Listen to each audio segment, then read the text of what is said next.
Di era globalisasi saat ini, perkembangan internet semakin cepat. Internet pun semakin mudah diakses hingga ke pelosok desa. Internet dan teknologi informasi yang terus berkembang memiliki peran penting bagi tiap individu, bisnis, hingga pemerintahan. Melalui internet, setiap orang dapat berinteraksi dengan siapa saja dan di mana saja. Indonesia sebagai negara dengan penduduk sekitar 250 juta menjadi salah satu negara dengan pengguna internet yang tinggi. Bahkan dalam 5 tahun terakhir, perkembangan jumlah pengguna internet didominasi negara-negara berkembang termasuk Indonesia. Perkembangan penggunaan internet di Indonesia dalam 5 tahun terakhir tercatat mencapai 430%. Nomor 2 setelah Filipina yang memiliki peningkatan pengguna internet hingga 530%. Jika tingkat pertumbuhan pengguna internet ini terus tinggi dalam beberapa tahun ke depan, maka Indonesia akan menjadi salah satu pasar internet yang penting di dunia. Positif internet pasti sangat banyak. Pertama satu, kita mencari informasi apapun sebagian besar ada di sana. Kita mau belajar apapun bisa online, bisa lewat internet saja. Bahkan sampai kuliah pun sekarang sudah bisa lewat online atau menggunakan internet saja tanpa harus hadir ke kampus. Untuk mempermudah komunikasi, yaitu tanpa batasan jarak dan waktu, menggunakan email, chatting, dan lain-lain.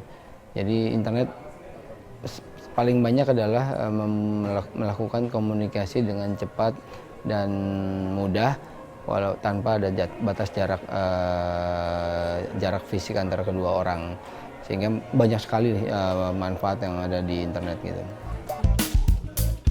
Dalam 2 tahun terakhir, pengguna internet di Indonesia terus meningkat. Dari total 72,2 juta pengguna internet pada tahun 2013, hingga mencapai 88,1 juta pengguna internet pada akhir tahun 2014. Atau 34,9% dari total penduduk Indonesia sudah menggunakan internet dalam kehidupan mereka sehari-hari. Sekitar 97% pengguna internet berusia di bawah 45 tahun, dan 3%-nya berusia di atas 45 tahun. Umumnya, pengguna internet ini mengakses data melalui telepon seluler, sementara hanya 32% yang menggunakan laptop atau notebook, dan 14% yang menggunakan internet melalui personal komputer di rumah maupun di kantor. Sedikitnya ada 5 hal yang paling sering diakses pengguna internet di Indonesia, yaitu media sosial, pesan instan, membaca berita, mencari data dan informasi, dan streaming video. Orang pun ngeblok ataupun membuat akun YouTube yang khusus untuk aktivitas sehari-hari, fokus untuk aktivitas sehari-hari dan banyak dilihat oleh orang, bisa menghasilkan uang. Nah, jadi orang di rumah saja dengan kreativitas tertentu bisa mendapatkan uang. Jadi positifnya memang sangat banyak di internet. Namun tidak hanya dampak positif yang didapat dari internet. Penggunaan teknologi informasi dalam era digital saat ini pun membuka peluang terjadinya tindak kriminal dunia maya. Cybercrime atau kejahatan dunia maya di Indonesia dapat dilihat dari 2 perspektif. Dalam arti luas, cybercrime merupakan semua perbuatan yang dilarang yang menggunakan atau difasilitasi dengan komputer atau sistem komputer.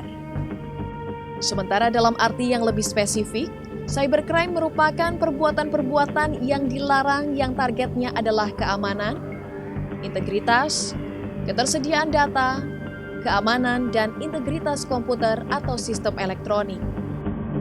Umumnya adalah penipuan, fraud, ya kan? Itu penipuan itu bisa juga menggunakan SMS, bisa juga menggunakan telepon, bisa juga menggunakan situs-situs gitu ya, menggunakan media-media sosial. Itu banyak sekali dilaporkan kepada penyidik, dan itu kalau di persentase ada 70%.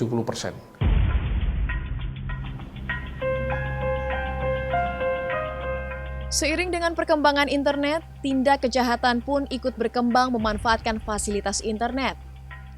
Badan Reserse Kriminal Polri, khususnya Subdirektorat Cybercrime, sedikitnya telah menangani 206 kasus kejahatan dunia maya. Dari total 1.370 kejahatan yang dilaporkan hingga Agustus 2015. Tren kejahatan pidana dunia maya ini pun mengalami pergeseran sejak penetrasi internet di Indonesia pada akhir tahun 1990-an.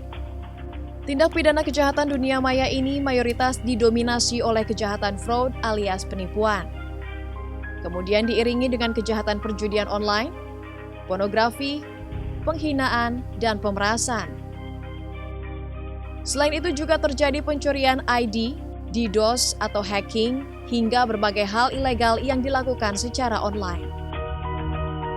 Yang dulu mayoritas adalah gading, kemudian digeser oleh fraud, Pak. Fraud ada dua macam.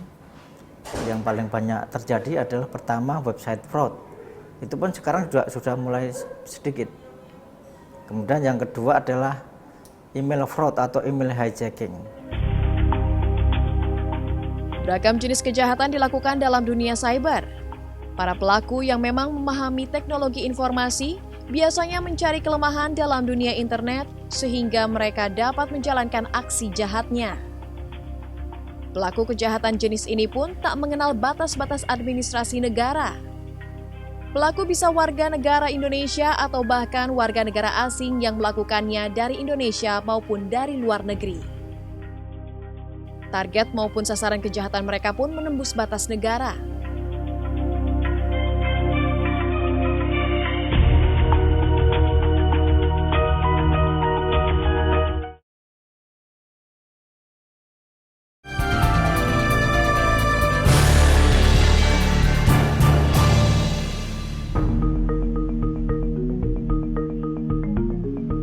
Meski kini setiap orang dapat dengan mudah mengakses internet, namun masih banyak pengguna yang tidak melakukan proteksi terhadap akun-akun yang digunakan.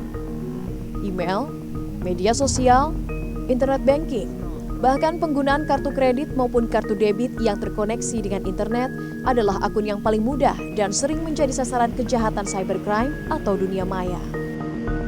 Misalnya gini, kalau zaman dahulu mau melakukan penculikan tertentu, orang memantau secara fisik si target dari beberapa hari atau beberapa minggu sebelumnya. Tapi kalau sekarang dengan memantau kegiatan aktivitas media sosial target tertentu di depan komputer atau di depan smartphone aja, dia sudah bisa memprofiling kebiasaan si target itu melakukan apa, kapan, di mana dan lain-lain, sehingga orang bisa melakukan kejahatan itu di mana saja dan dengan target siapa aja. Jadi yang diperlukan adalah behave orang Indonesia pengguna internet itu masih belum proper menurut saya. Penggunaan internet khususnya media sosial yang semakin masif tak lagi hanya untuk sekedar gaya hidup, namun digunakan untuk menyimpan data-data penting seperti dokumen, foto, video, atau blog. Bagi hacker akan lebih mudah memasuki situs maupun email yang disediakan secara gratis. Sehingga penting bagi pengguna untuk selalu menjaga kerahasiaan password atau kata kunci setiap akun mereka. Dengan maraknya kasus cybercrime saat ini, saya cukup khawatir dikarenakan di dalam akun saya terdapat banyak data-data penting. Saya hanya khawatir data-data saya itu dipergunakan untuk hal-hal yang tidak baik. Bareskrim Polri mengidentifikasi sedikitnya 17 jenis tindak pidana kejahatan dunia maya, yaitu pornografi, pornografi anak, perjudian online, penghinaan, serta pemerasan. Selain itu juga terdapat fraud atau penipuan terhadap website, email, telepon, SMS, dan kartu kredit. Bahkan juga menyebarkan permusuhan, pengancaman, akses ilegal, penyadapan secara ilegal, pembajakan, hingga denial of service, DOS attack atau serangan untuk melumpuhkan target dan pencurian identitas. DOS attack merupakan salah satu teknik hacking atau pembajakan, yakni teknik membobol target dengan cara melakukan pemaksaan akses secara banyak dan bertubi-tubi sehingga server tersebut dibanjiri oleh banyak permintaan namun tak dapat menampungnya. Jadi dia mempunyai komputer atau sistem tertentu yang dapat mengirim request itu bertubi-tubi dengan bandwidth yang sangat tinggi, sehingga server itu kewalahan, tidak bisa menyanggupi, dan akhirnya dia stop beroperasi. Gitu. Selain merusak sistem jaringan atau server suatu perusahaan, cybercrime juga dilakukan menggunakan perangkat komputer untuk aksi penipuan atau fraud. Aksi ini menjadi primadona yang paling banyak ditangani penyidik kepolisian. Kerugian yang dirasakan pun bahkan dapat mencapai miliaran rupiah. Yang menarik ini sekarang adalah email fraud atau email hijacking yang marak di Indonesia sangat banyak, Mbak. Waduh. Dan kerugiannya tidak hanya 100-200 juta tapi udah miliaran. Justru ada yang sampai korban rugi 2.500.000 US dollar. Ya kalau sikus lebih kurang ya 40 miliar lah. Satu dari satu orang korban. Belum korban-korban yang lain, banyak sekali. Kepolisian mengungkapkan kejahatan dunia maya yang terjadi tak jarang melibatkan jaringan yang profesional dan lintas negara. Tak jarang, penyidik Kepolisian Republik Indonesia memburu para pelaku kejahatan cybercrime ini hingga ke luar negeri. Begitu kita detek, IP address-nya itu bisa di Nigeria, tetapi uang penampungannya mengalirnya di Indonesia. Kemudian websitenya ada di London atau di UK gitu. Jadi ada kerjasama orang Indonesia di Indonesia, ada kerjasama di Nigeria, ada juga di UK. Berarti kan mereka profesional, ada kerjasama yang bagus di antara para pelaku kejahatan cybercrime ini.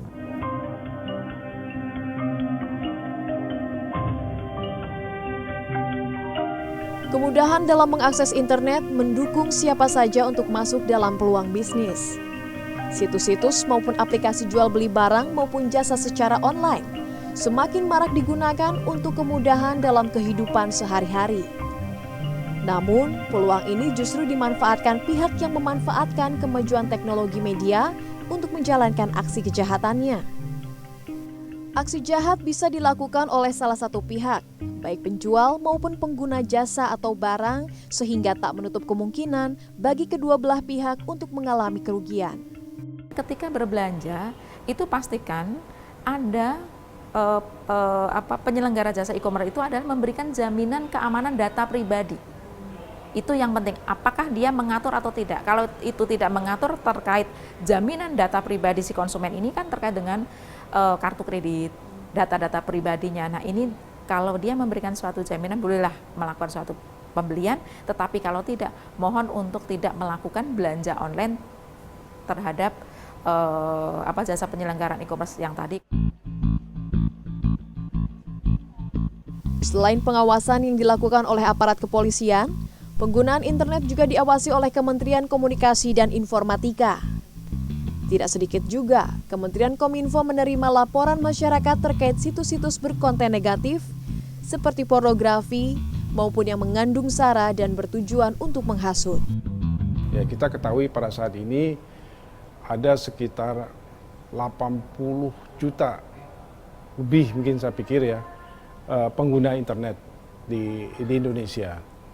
Dan tidak hanya perkembangan cybercrime itu tidak hanya dari peningkatan pengguna, tapi juga peningkatan banyaknya aplikasi dan peningkatan dari kualitas si penyerang itu sendiri. Kementerian Kominfo mencatat dalam 3 tahun terakhir sedikitnya 500 aduan yang diterima Subdirektorat Penyidikan dan Penindakan. Mayoritas adalah pengaduan pencemaran nama baik, pornografi, situs radikal, dan aktivitas ilegal lainnya. Semua terkait dalam pasal 27 hingga 29 Undang-Undang Informasi dan Transaksi Elektronik atau ITE.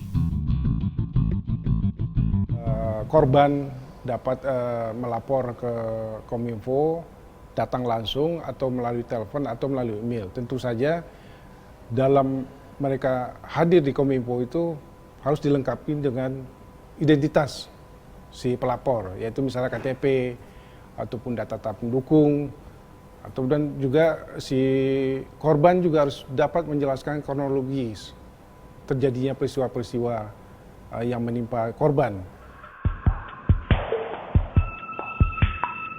Untuk menangani kejahatan dunia maya di tanah air yang terus meningkat, Subdirektorat Cybercrime Bareskrim Polri dan Direktorat Keamanan Informasi Kementerian Komunikasi dan Informatika melakukan berbagai upaya digital forensik.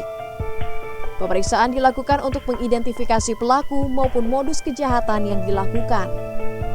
Sementara untuk menjaga sistem keamanan jaringan internet yang vital agar tercipta ketahanan informasi dan keamanan cyber nasional, pemerintah tengah mengupayakan dibentuknya Badan Cyber Nasional.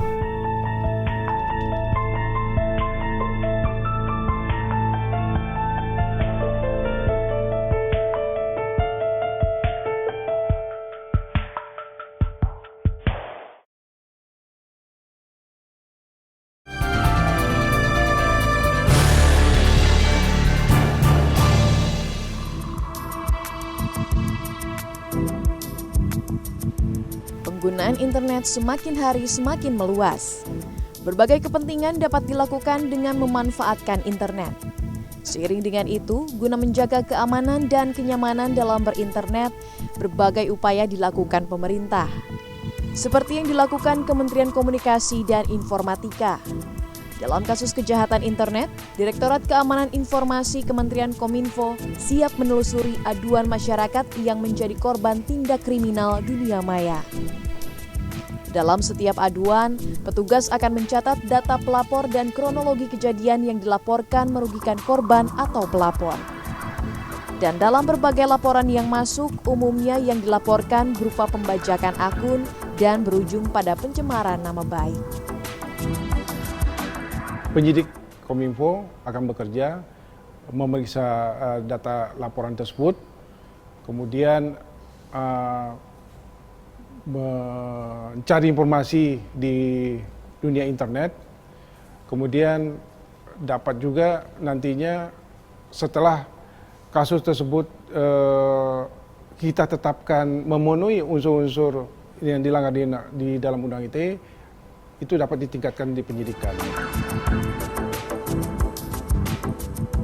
Penyidikan suatu kasus kejahatan internet yang dilakukan pihak Direktorat Keamanan Informasi ini berlandaskan pada Undang-Undang Nomor 11 Tahun 2008 tentang Informasi dan Transaksi Elektronik, khususnya Pasal 43 Ayat 2. Di mana penyidikan dilakukan dengan memperhatikan perlindungan terhadap privasi, kerahasiaan, kelancaran layanan publik, integritas data, atau keutuhan data sesuai dengan ketentuan peraturan perundang-undangan.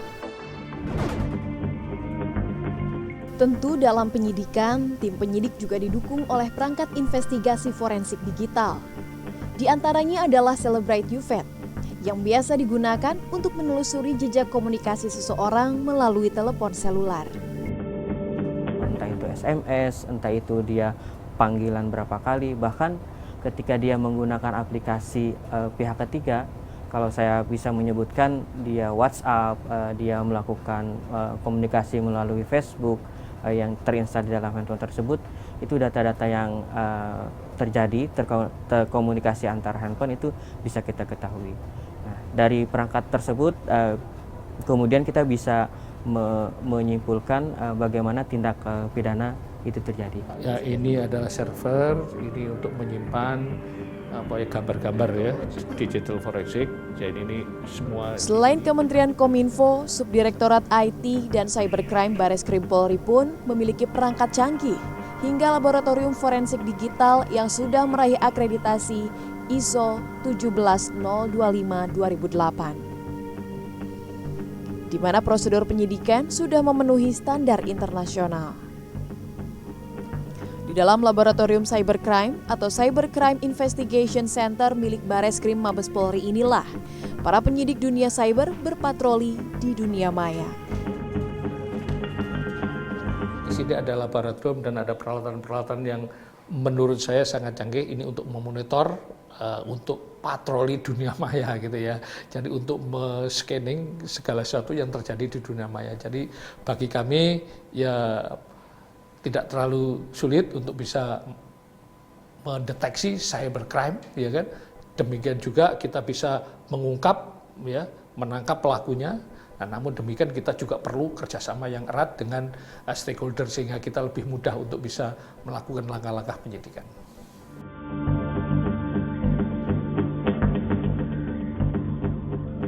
Di dalam laboratorium utama inilah barang bukti perangkat digital seperti telepon seluler, laptop, hard disk, hingga USB diperiksa oleh penyidik forensik digital.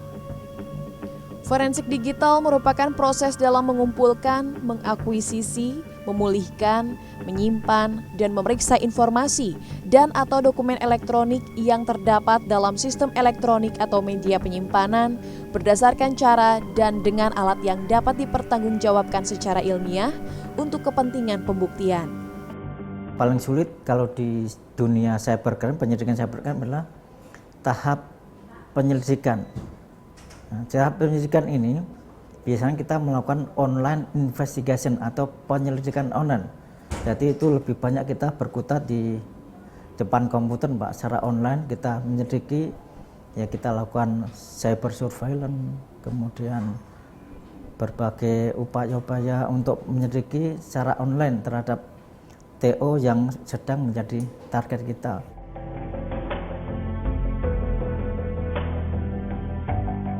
Dengan semakin meningkatnya kejahatan internet, bagi masyarakat umum pengguna internet diharapkan lebih meningkatkan kesadaran dalam hal keamanan akun. Seperti menggunakan password yang berbeda untuk setiap akun dan selalu teliti terhadap email atau akun yang tidak dikenal yang datang. Begitu pula dengan penggunaan internet untuk berbelanja. Perlu kewaspadaan sebelum melakukan transaksi jual beli online. Untuk membeli suatu produk melalui online itu juga harus kita memastikan, satu, sebelum kita berbelanja kita pastikan mencari informasi dulu apakah alamat portal resmi tadi itu adalah ada permasalahan enggak. Melalui Google misalnya, itu kan ada pengalaman-pengalaman dari konsumen, jangan sampai kita belanja dulu baru mencari informasi, tetapi dibalik, harusnya dibalik. Tindak kejahatan maupun serangan cyber dalam perkembangannya tak hanya menyasar pada individu atau bisnis semata. Namun serangan mulai menyebar ke sektor lainnya. Bahkan tak menutup kemungkinan, gangguan dalam dunia maya khususnya tindak pidana juga menyasar pada sektor-sektor pemerintahan. Serangan ini tentunya dapat mengganggu stabilitas nasional. Banyaknya korban katakanlah yang diakibatkan oleh kejahatan yang dilakukan melalui internet. Nah, ini perlu kita cegah, kita kurangi paling tidak, sehingga pertumbuhan ekonomi jangan sama juga pertumbuhan kejahatannya. Pertumbuhan internet kita naik, kejahatan pun kita usahakan untuk turun gitu. Menyikapi tren kejahatan internet yang semakin meningkat, serta untuk menjamin ketahanan informasi dan keamanan cyber nasional, pemerintah pun akan membentuk Badan Cyber Nasional. Badan ini akan melibatkan tenaga ahli di bidang teknologi informasi maupun forensik digital. Dengan terbentuknya badan ini diharapkan berbagai aktivitas yang berbasis elektronik di semua lini tak hanya mengandalkan teknologi informasi yang mumpuni, namun juga terjamin dalam keamanan dan kecepatan. Dengan demikian, setiap orang terkoneksi tanpa batas ruang dan waktu. Pemerintah sudah merencanakan, ya kita harapkan awal tahun depan ya Badan Cyber ini akan dibentuk. Kita sedang menunggu Kepres oleh Presiden ya. Sehingga nanti badan inilah yang akan mengkoordinir semua stakeholder yang ada di Indonesia ini untuk sama-sama menjaga sistem internet kita.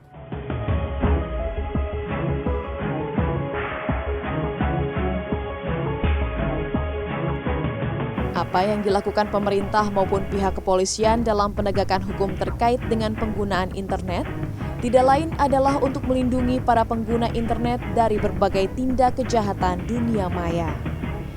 Namun demikian, luasnya cakupan jaringan internet yang tak lagi mengenal batas-batas wilayah dan administratif membuat pengawasan yang dilakukan aparat berwenang memiliki keterbatasan. Untuk itu peran serta masyarakat diperlukan untuk ikut mengawasi penggunaan internet, termasuk juga kewaspadaan para pengguna internet dalam setiap melakukan aktivitas dan hubungan internet serta transaksi elektronik. Dengan demikian, keamanan dan kenyamanan semua pihak yang terlibat dalam penggunaan internet tetap terjaga.